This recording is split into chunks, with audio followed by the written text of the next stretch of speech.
right, what is up, everybody? As you can see, we have made it to a brand new room and less empty behind me, but the walls could still use a little bit of work. So we got a lot of changes that's probably going to happen in the next month or so. But man, I've been all over the place. I was totally wrong with this last video. The last video I put up revealed Lee Sin. I thought they only revealed a few Ionia cards, less than they usually did for the reveals. That doesn't look to be the case. I'm just stupid. I missed a bunch of them. I don't know what actually happened, but we have some other Ionia cards to add to this review today, and most importantly, they finally revealed Bilgewater. And I am so excited. They did not reveal a champion, however, which is kind of unfortunate. So we're going to save Bilgewater for last. I will say some of these Ionia cards that I did not go over in the last video, which was, again, Lee Sin. So link in the description below if you're interested in checking that out.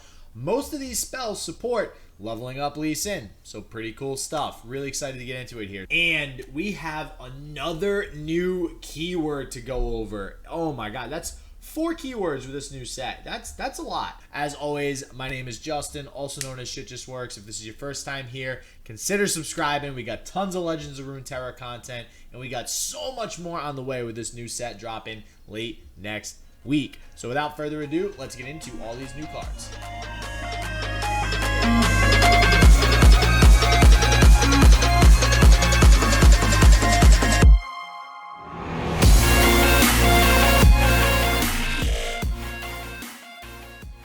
Alright, so again, we're going to start with some of the Ionia cards that I missed in the previous video. And this first one, Sonic Wave. And like I said, we're going to go over all these Lee Sin support cards before we get into Bilgewater. And I don't know why I thought they wouldn't release Sonic Wave alongside Lee Sin. This card is a 2-cost burst spell. Give any ally, so champion or follower, challenger. And then on top of that, create a fleeting resonating strike in your hand. Now, the value in this card really comes from the resonating strike. Obviously, 2 costs for burst to give anything challenger doesn't feel that great. It's alright. However, the resonating strike is a 1-cost burst spell that gives an ally +2/+0. So essentially, you're paying 3 for challenger and +2/+0. It's not terrible. It's not the greatest in my eyes, especially because it's all on the attack side. However, this does combo with something like Lee Sin or something that requires you to play a lot of spells. Assembly Bot, anybody? I know, the card's bad. Just leave me alone. I'm trying, all right? All right, so now we have a card, Retreat, and I love the concept of this card. It goes alongside some of these units that are played for cheaper if they're played on the same turn that you draw them.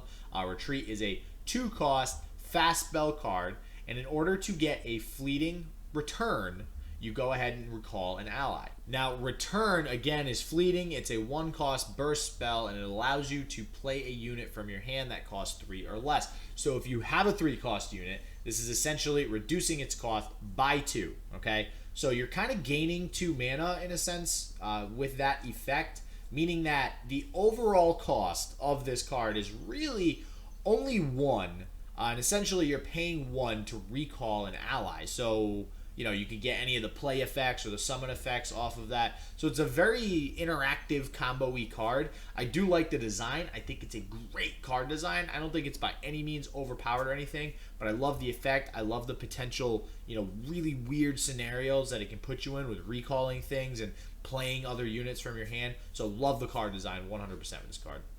Alright, and another true Lee Sin fashion move, we have Concussive Palm. This one is a 4-cost fast spell, stun an enemy to summon a Tail of the Dragon. Now, Tail of the Dragon is not just something created by this card, it is also a common in this set. Tail of the Dragon is a 3-cost, 3-attack, 2 health follower, and when you recall it, it gets transferred into a Concussive Palm. So right off the rip, I gotta say, I love, again, this card interaction. It allows you to go back and forth between the two of them for basically, you know, just an insane amount of 3/2s on the field. Now, it can't go infinite, right? Because you do have no way of actually recalling the Tail of the Dragon outside of this loop here. So you would need some additional stuff like the cards that we just went over. There is a little bit of limit to this combo, but again, I love this card design with Lee Sin right now. It's just the whole strategy feels very Lee Sin-y.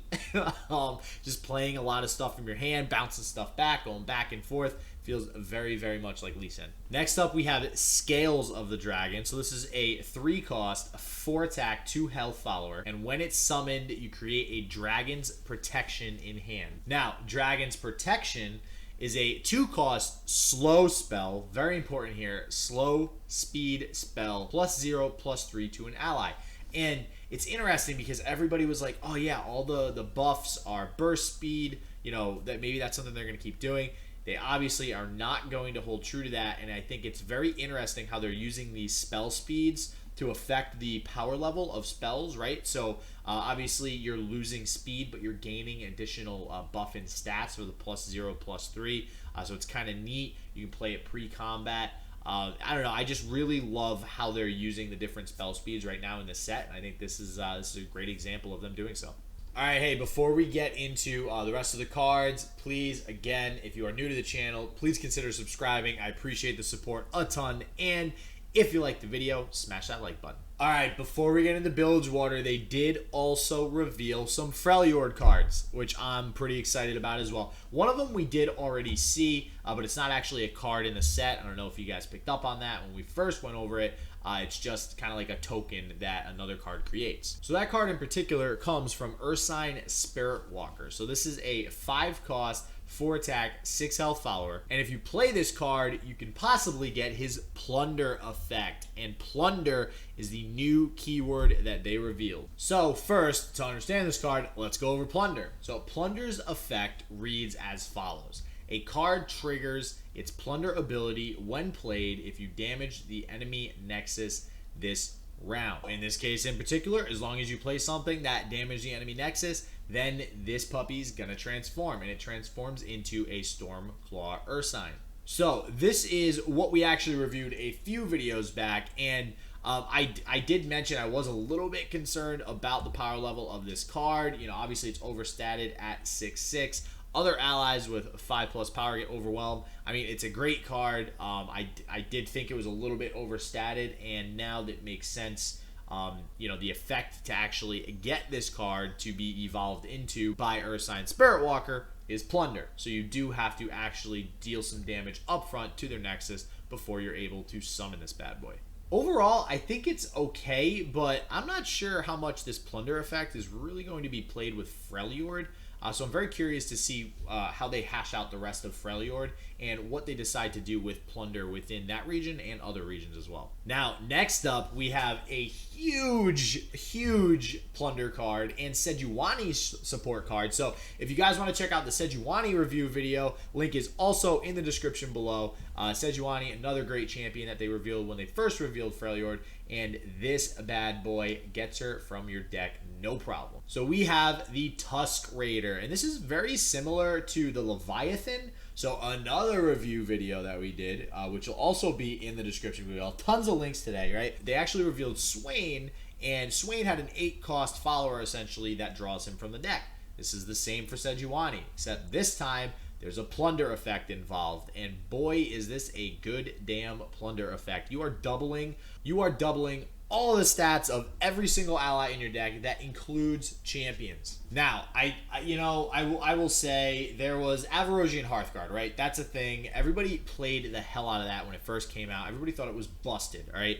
Turned out to be pretty slow. This is an 8-cost card, so as much as I think this card is great, play some ramp decks, get this puppy out. Freljord is a ramp class. You know, I do think there's a lot of merit to playing this card, and I think it's a great card. However, I don't think it's as busted as everybody's probably going to think at the very beginning. Oh my god, you're doubling everything in your deck. It's going to take a little bit, and you got to build your deck around getting this out. I'm also curious to see how Sejuani works in a ramp deck, if that's even something you play. Maybe you play this in a ramp deck and you don't even bother playing Sejuani. I don't know. We'll see. But overall, I do think this is a fantastic card. Now, to get her out, we have the next card, which is Wolf Rider. And Wolf Rider is a 4-cost, 4-attack, 3-health follower. And when you play Wolf Rider, if you plundered, dealt damage to their nexus, you gain an empty mana gem. And this is exactly what I was talking about with ramp.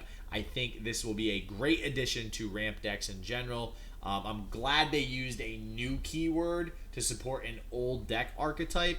I love how they do that. A lot of games, usually, they just create a new keyword and just make an archetype around it in that set. And then it kind of dies off in a few sets.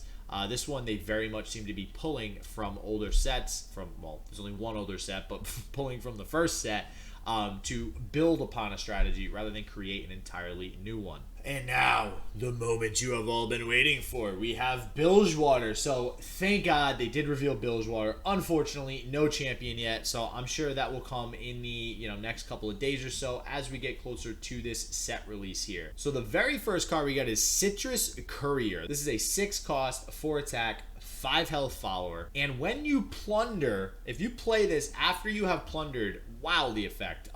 You heal your Nexus and all allies 3, and you rally. So to me, right, Toss was also revealed, and that's the Shadow Isles review. So if you want to check that out in the description below, I'm just going to put all of them in the description below for this video. If you want to check that out, go for it. That was 3 cost, heal all allies 3. Rally, Relentless Pursuit, that costs 3. So you're looking at 6 mana just there alone. On top of that, you have a 4/5 body. So essentially, you're getting a 4/5 body for free if you're able to plunder on the same turn. Seems pretty good to me. I think this is going to be a very core card to control decks in the future. I'm very excited to see how control decks get fleshed out in this next set. All right, next up we have Warning Shot, and this card scares me. This card scares me. This is a card. It's common. It has a rarity, so it's not just a token or something. This is a 0 cost burst spell, Warning Shot, and it deals 1 damage to the enemy Nexus. Now, on the surface, that's not that great, right? It's just 1 damage. Sure, you can put it in some like face burn decks, stuff like that might work out well. Problem is, it's 0 cost. That 0 cost in this game, especially like just again, I'm a combo oriented guy.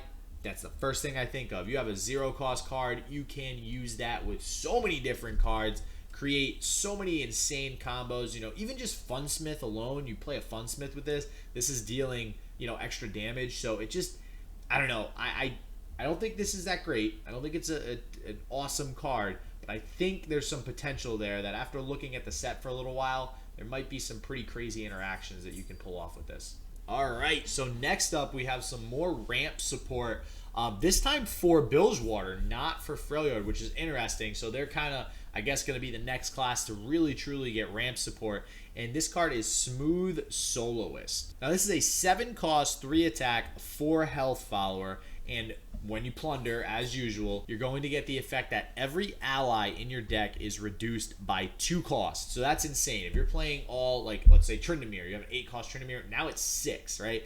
Everybody plays Tryndamere and ramp. That's pretty insane to have a 6 cost Tryndamere. What I will also say is this randomly has elusive. I wasn't really expecting that. I guess that's why the stat line is so low. If it didn't have elusive, I'd expect it to be like a 5/6 or something like that. My issue with this card is that it might be a little too late in the game, and you have to be playing this on curve turn 7.